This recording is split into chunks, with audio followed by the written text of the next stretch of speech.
आइए जानते हैं बिहार की 50 फटाफट बड़ी खबरों को केवल 20 मिनट में। साथ ही जानेंगे महिलाओं को 2 लाख रुपए कब से मिलेंगे, मजदूरों के खाते में 5,000 रुपए कब से आएंगे, फ्री गैस कब से मिलना शुरू हो जाएगा, साथ ही 50 लाख महिलाओं को प्रधानमंत्री आवास योजना का लाभ, फ्री शौचालय कब से मिलेगा, महिलाओं को फिर ही सिलाई मशीन कब से दिया जाएगा। बिहार सरकार मुख्यमंत्री कन्या विवाह मंडप योजना के तहत हर पंचायत में विवाह भवन, मैरिज हॉल बना रही है ताकि गरीब परिवारों को बेटियों की शादी के लिए सम्मानजनक और सस्ता स्थान मिल सके, जिसमें आधुनिक सुविधाएं, हॉल, कमरे, किचन, पार्किंग होंगी और संचालन जीविका दीदियों के हाथ में होगा। कोसी अंचल में भ्रष्टाचार का बड़ा मामला सामने आया है। सुपौल के त्रिवेणीगंज नगर परिषद की चेयरमैन संगीता कुमारी पर नेपाली नागरिक होने का आरोप लगा है। आरटीआई कार्यकर्ता अनिल कुमार सिंह ने दस्तावेजों के साथ दावा किया कि बिना भारतीय नागरिकता के उन्होंने सरकारी नौकरी की और चेयरमैन पद पर बनी रहीं, जिससे प्रशासन में हड़कंप मच गया है। दुनिया का सबसे बड़ा शिवलिंग गोपालगंज पहुंच चुका है, जहां श्रद्धालुओं ने पूजा अर्चना की। इस दौरान जेसीबी से फूलों की बारिश की गई। नीतीश सरकार के मंत्री अशोक चौधरी ने भी पूजा अर्चना की। अयोध्या से भी साधु संत पहुंचे और जलाभिषेक किया। बिहार के कई जिलों में आगामी दिनों में मौसम में कोई खास बदलाव होने की संभावना कम है। सर्दी, शीतलहर और कोहरे का दौर जारी रह सकता है। पहाड़ी इलाकों में अगले 48 घंटों में बारिश और बर्फबारी की संभावना है। मैदानी इलाकों में ठंड और शीतलहर के साथ कोहरे का भी प्रकोप दिखाई दे रहा है। नए साल के शुरुआती महीने में सभी किसानों के बैंक खाते में 22वीं किस्त के रूप में 2,000 रुपए की राशि भेजने की तैयारी की जा रही है। सभी किसानों के लिए नोटिफिकेशन को जारी कर दिया गया है कि समय पर अपने बैंक खाता का ई-केवाईसी जरूर से कर लें। विश्वकर्मा योजना के तहत बिहार में लाभार्थियों को 5 की आर्थिक सहायता दी जाएगी। इस राशि से पारंपरिक कारीगरों और शिल्पकारों को औजार खरीदने व काम शुरू करने में मदद मिलेगी। योजना का उद्देश्य कौशल विकास, रोजगार सृजन और आत्मनिर्भरता को बढ़ावा देना है। पात्र लाभार्थियों का पंजीकरण जारी है और प्रशिक्षण के साथ आगे आरण सुविधा भी उपलब्ध कराई जाएगी। मुजफ्फरपुर के रामदयालु नगर स्थित बहादुर टुनकी शाह राजकीय होम्योपैथिक मेडिकल कॉलेज और अस्पताल का कायाकल्प होने जा रहा है। लगभग 111 करोड़ रुपए इस पूरी परियोजना पर खर्च होगा। निर्माण कार्य पूर्ण हो जाने के बाद यह मॉडल होम्योपैथिक मेडिकल कॉलेज न सिर्फ बिहार बल्कि देश भर के बेहतरीन और हाईटेक आयुष संस्थानों में शुमार होगा। भारत सरकार की ओर से चलाई जा रही बीमाशा की योजना को अब मुख्यमंत्री नीतीश कुमार ने बिहार में भी लागू करने जा रही है। इस योजना के तहत पढ़ी लिखी महिलाओं को बीमा एजेंट का नौकरी दिया जाएगा, फ्री में ट्रेनिंग भी दी जाएगी और सैलरी 7,000 रुपए महीना दिया मिलेगा। सुकमा जिले के नक्सल प्रभावित नाड़ी गुफा गांव में 12 वर्षीय बच्ची का बाल विवाह प्रशासन ने समय रहते रोक दिया। महिला एवं बाल विकास विभाग और चाइल्ड लाइन की सूचना पर कलेक्टर अमित कुमार के निर्देश से टीम नदी को पार करे हुए गांव पहुंची। बाल विवाह प्रतिषेध अधिनियम की जानकारी देकर परिजनों को समझाया गया, पंचनामा किया गया और बच्ची को सुरक्षित संरक्षण दिया गया। बिहार विद्यालय परीक्षा समिति बीएसईबी के अध्यक्ष आनंद किशोर ने आज माध्यमिक शिक्षक पात्रता परीक्षा एसटीईटी 2025 के परीक्षा परिणाम घोषित कर दिए हैं। कंप्यूटर आधारित टेस्ट सीबीटी के माध्यम से आयोजित इस परीक्षा में कुल 57.96% अभ्यर्थी सफल घोषित किए गए हैं। बिहार में आगामी पंचायत चुनाव की आहट के बीच पंचायती राज मंत्री दीपक कुमार सोमवार को गोपालगंज पहुंचे, जहां उन्होंने पंचायती राज व्यवस्था और भविष्य की चुनावी रणनीतियों को लेकर महत्वपूर्ण प्रशासनिक बैठक की। मंत्री के आगमन से जिले के प्रशासनिक गलियारों में हलचल तेज रही। बिहार सरकार ने सभी राशन कार्ड धारी को तय समय पर ई-केवाईसी पूरी कर लेने का नोटिस को जारी कर दिया है और सख्त चेतावनी दी है, जितने भी फर्जी राशन कार्ड धारी है इन सभी के राशन कार्ड को बंद कर दिया जाएगा और इन्हें किसी भी प्रकार की लाभ को नहीं दिया जाएगा। लगातार गिर रही इस तरह के ठंड के कारण सभी स्कूलों में छुट्टी की अवधि को बढ़ा दिया गया है। पहले 2 जनवरी तक थी, फिर 5 दिन की बढ़ोतरी की गई और अब इसे 15 जनवरी तक बढ़ा दिया गया है, जिससे सभी छात्र छात्राओं और उनके अभिभावकों के मन में खुशी का लहर है। बिहार सरकार ने स्वास्थ्य सेवाओं को लेकर एक ऐतिहासिक फैसला लिया है। अब आयुष्मान कार्ड सिर्फ गरीबी रेखा के नीचे रहने वालों तक सीमित नहीं रहेगा, बल्कि आपकी आशा और आंगनबाड़ी दीदियां भी इस सुरक्षा कवच के दायरे में होंगी। बिहार में अब आशा और आंगनबाड़ी दीदियों का भी बनेगा आयुष्मान कार्ड। 5 लाख तक का इलाज होगा मुफ्त।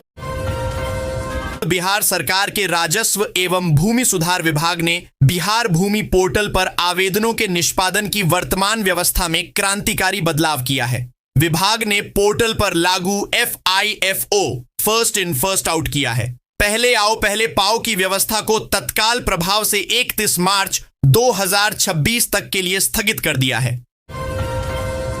शहरवासियों को वर्षों से कचोटने वाली जाम की समस्या से अब बहुत जल्द स्थायी निजात मिलने वाली है। नवादा रेलखंड पर रेलवे क्रॉसिंग के स्थान पर बनने वाले रोड ओवर ब्रिज ROB का निर्माण कार्य अब तेजी से आगे बढ़ रहा है। सांसद विवेक ठाकुर के अथक प्रयासों का परिणाम है कि भूमि अधिग्रहण से लेकर अतिक्रमण हटाने की प्रक्रिया अब निर्णायक मोड़ पर है। मेरे पापा को न्याय दो, रेल कर्मचारियों के सामूहिक तबादले के विरोध में उतरे बच्चे, स्टेशन में दिया धरना। सामूहिक तबादला के विरोध में रेल कर्मचारियों के साथ उनके परिवार और बच्चे बैठे धरने पर बैठे हैं। बच्चों ने मेरे पापा को न्याय दो के नारों की तख्तियां हाथ में ली हैं। बिहार सरकार ने अवैध बालू और पत्थर खनन के खिलाफ दिसंबर में सख्त कार्रवाई की। खान एवं भूतत्व विभाग ने पूरे राज्य में 4582 स्थानों पर छापेमारी कर 574 वाहन जब्त किए और 248 प्राथमिकी दर्ज की। उप मुख्यमंत्री विजय कुमार सिन्हा के नेतृत्व में इस अभियान से राजस्व संग्रह में 102% की वृद्धि हुई है। सरकार ने खनन माफिया पर नकेल कसने और वैध खनन को बढ़ावा देने का संकल्प लिया है। बिहार की 50 लाख महिलाओं को प्रधानमंत्री आवास योजना का लाभ मिलेगा। इस योजना के तहत पात्र महिलाओं को पक्का घर उपलब्ध कराया जाएगा। सरकार का उद्देश्य महिलाओं को आर्थिक और सामाजिक रूप से सशक्त बनाना है। जल्द ही लाभार्थियों की सूची जारी होगी और निर्माण कार्य में तेजी लाई जाएगी। योजना से ग्रामीण और शहरी क्षेत्रों 100% लाभ होगा। में आवास समस्या कम होगी। गाड़ी का चालान भरने में कितने दिनों की मिलती है छूट और कितनी लगती है पेनल्टी? जाने यहां यदि चालान समय सीमा में जमा नहीं किया जाता तो उस पर पेनल्टी जुड़ जाती है। कई मामलों में नोटिस जारी होता है और कोर्ट तक मामला पहुंच सकता है। बार बार देरी होने पर पेनाल्टी बढ़ने के साथ साथ वाहन सीज तक किया जा सकता है। पूर्णिया पटना ग्रीनफील्ड एक्सप्रेसवे कोसी सीमांचल के लिए विकास का तोहफा है। इसके निर्माण से पटना की यात्रा आसान होगी और आर्थिक गतिविधियों को गति मिलेगी। मधेपुरा जिले में 162.3026 हेक्टेयर भूमि चिन्हित कर भू अर्जन की प्रक्रिया शुरू हो गई है। यह बिहार का पहला पूरी तरह राज्य के भीतर का एक्सप्रेसवे होगा जो दिल्ली तक कनेक्टिविटी देगा और क्षेत्र को व्यावसायिक केंद्र बनाएगा। पूर्वी चंपारण में औद्योगिक क्रांति की तैयारी चल रही है। रामगढ़वा के अहिरौलिया में 560 एकड़ भूमि पर कृषि व विभिन्न उत्पादों पर आधारित उद्योग स्थापित होंगे। जिलाधिकारी के प्रस्ताव पर सरकार कार्रवाई कर रही है। बियाड़ा ने भूमि का सत्यापन किया है। इससे क्षेत्र की अर्थव्यवस्था मजबूत होगी और रोजगार के नए अवसर सृजित होंगे। रक्सौल में भी 2 नए औद्योगिक क्षेत्र विकसित किए जाएंगे। कृषि विभाग नए किसानों को मखाना की खेती के लिए सरकारी अनुदान दे रहा है। 15 जनवरी तक बिहार कृषि ऐप या उद्यान निदेशालय की वेबसाइट पर आवेदन करें। प्रति हेक्टेयर 36,375 रुपए का अनुदान मिलेगा, जिसमें बीज और अन्य इनपुट शामिल हैं। यह योजना बिहार के 16 जिलों में लागू है, जिससे किसान 0.25 से 5 एकड़ तक लाभ उठा सकते हैं। बिहार में चौथे चरण की शिक्षक नियुक्तियों के लिए लगभग 30,000 पदों का रोस्टर क्लियरेंस पूरा हो गया है। शिक्षा विभाग ने सभी 38 जिलों से प्राप्त रिक्तियों का प्रस्ताव तैयार कर लिया है। 14 जनवरी के बाद बिहार लोक सेवा आयोग को अधियाचना भेजी जाएगी। सोमवार को हुई बैठक में रोस्टर में मिली विसंगतियों को दूर कर अंतिम रूप दिया गया। पटना में मुख्य सचिव प्रत्यय अमृत की अध्यक्षता में हुई बैठक में ताजपुर बख्तियारपुर ग्रीनफील्ड पुल परियोजना की जमीन अधिग्रहण संबंधी सभी बाधाएं दूर होने की जानकारी दी गई। परियोजना के लिए साप्ताहिक कार्य योजना तैयार है। मुख्य सचिव ने नॉर्थ कोयल जलाशय और मंडई वियर परियोजनाओं की भी समीक्षा की। निर्धारित समय सीमा में पूर्ण करने के निर्देश दिए। उन्होंने मंडई वियर के रैयतों को समय पर भुगतान सुनिश्चित करने पर जोर दिया। जमालपुर स्थित इरिमी को सेंटर ऑफ एक्सीलेंस बनाया जा रहा है। रेल मंत्रालय का लक्ष्य 2026 तक पहला शैक्षणिक सत्र शुरू करना है। हालांकि कुछ कोर्स इसी वर्ष शुरू हो सकते हैं। यहां रेलवे कर्मियों और आम युवाओं के लिए वेल्डिंग, हाइड्रोलिक, मेटाट्रॉनिक्स और न्यूमेटिक्स जैसे 4 तकनीकी कोर्स उपलब्ध होंगे। यह पहल मुंगेर को तकनीकी शिक्षा का केंद्र बनाएगी और युवाओं को रोजगार के बेहतर अवसर प्रदान करेगी। उप मुख्यमंत्री सम्राट चौधरी ने बताया कि प्रधानमंत्री मोदी ने मुख्य सचिवों के साथ बिहार की परियोजनाओं की समीक्षा की। राज्य में 7.50 लाख करोड़ रुपए का निवेश चल रहा है, जिसमें से 96% परियोजनाओं की बाधाएं दूर कर ली गई हैं। उन्होंने रेलवे, सड़क, टेलीकॉम और पावर सेक्टर सहित विभिन्न क्षेत्रों में हो रहे कार्यों की जानकारी दी और केंद्र सरकार के सहयोग के लिए आभार व्यक्त किया। डिप्टी सीएम सम्राट चौधरी का नाम लेकर युवक की पिटाई मामले में पटना पुलिस ने 2 लोगों को गिरफ्तार किया है। पिटाई का वीडियो वायरल हुआ था। घटना कंकड़बाग स्थित विशाल मेगा मार्ट में 31 दिसंबर की रात को हुई थी। बेतिया से पटना तक बनने वाली नई NH 139W 4 लेन सड़क का सपना अब साकार होने वाला है। जमीन अधिग्रहण अंतिम चरण में है और मुआवजा भुगतान शुरू हो चुका है। ग्रीनफील्ड सड़क से सफर होगा तेज, सुरक्षित और बेहद आसान। गोराडीह प्रखंड के मोहनपुर गांव में सरकारी भूमि से अतिक्रमण हटाने की मांग को लेकर ग्रामीणों ने जिलाधिकारी, अंचलाधिकारी समेत अन्य संबंधित अधिकारियों को आवेदन सौंपा है। आवेदन को पंचायत के मुखिया, सरपंच व पंचायत समिति सदस्य द्वारा भी प्रमाणित किया गया है। आरा जंक्शन पर देश का चौथा आधुनिक वॉशिंग पिट तैयार हो गया है। इससे ट्रेनों की नियमित और वैज्ञानिक सफाई संभव होगी। यात्रियों को स्वच्छ कोच, बेहतर स्वच्छता और अधिक सुरक्षा मिलेगी। यह सुविधा पर्यावरण अनुकूल तकनीक से लैस है, जिससे जल की बचत होगी और रेल सेवाओं की गुणवत्ता में सुधार होगा। साथ ही रखरखाव व्यवस्था भी मजबूत बनेगी। पूर्व भाजपा विधायक संगीत सोम को परिवार सहित बम से उड़ाने की धमकी मिली है।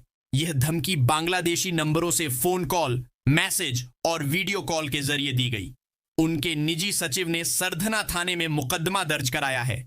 पुलिस और खुफिया एजेंसियां जांच में जुटी हैं। सोम ने कहा कि वे धमकियों से डरने वाले नहीं हैं। आरजेडी ने नीतीश सरकार पर तेजस्वी यादव के dream project Gopalganj medical college को ठंडे बस्ते में डालने का आरोप लगाया है। आरजेडी जिलाध्यक्ष दिलीप कुमार सिंह ने कहा कि सरकार क्रेडिट लेने की कोशिश कर रही है ताकि यह परियोजना रुक जाए। तेजस्वी ने उप मुख्यमंत्री रहते 2022 में इसकी घोषणा की थी। आरजेडी ने कॉलेज निर्माण, बरौली को अनुमंडल बनाने सहित अन्य मांगों को लेकर जनांदोलन की चेतावनी दी है। पर्यटन विभाग कैमूर के करमचट डैम के पास एडवेंचर टूरिज्म को बढ़ावा देगा। सचिव नीलेश रामचंद्र देवरे ने होटल निर्माण की संभावनाओं और कर्मचारियों के विशेष प्रशिक्षण पर जोर दिया। राज्य में पर्यटकों को बेहतर अनुभव देने के लिए अन्य राज्यों की सर्वोत्तम प्रथाओं का अध्ययन किया जाएगा। बिहार आने वाले विशिष्ट अतिथियों के लिए वाहन सुविधा और पर्यटकों की संख्या निर्धारण की नई प्रक्रिया पर भी विचार किया जा रहा है। डिजिटल प्रचार प्रसार को मजबूत करने का भी निर्णय लिया गया। बिहार राज्य पथ परिवहन निगम होली से पहले 149 नई डीलक्स बसें शुरू करेगा। इनमें 75 एसी और 74 नॉन एसी बसें शामिल हैं, जो अंतरराज्यीय मार्गों पर चलेंगी। दिल्ली, यूपी, पंजाब जैसे 9 राज्यों को जोड़ने वाली ये बसें त्योहारों पर प्रवासियों को आरामदायक यात्रा देंगी। परिवहन मंत्री श्रवण कुमार ने घाटे वाले रूटों को चिह्नित कर बसों का प्रभावी परिचालन सुनिश्चित करने का निर्देश दिया है। बिहार के 91 डॉ भीमराव अंबेडकर आवासीय विद्यालयों में नए सत्र के लिए नामांकन प्रक्रिया शुरू हो गई है। अनुसूचित जाति एवं जनजाति के छात्रों के लिए ऑनलाइन आवेदन सोमवार से शुरू हुए हैं, जिसकी अंतिम तिथि 5 फरवरी है। कक्षा 1 और 6 में प्रवेश परीक्षा के आधार पर नामांकन होगा, जो 22 फरवरी को आयोजित होगी और परिणाम 10 मार्च को आएगा। इन विद्यालयों में छात्रों को निशुल्क उच्च स्तरीय शिक्षा और सभी सुविधाएं मिलती हैं।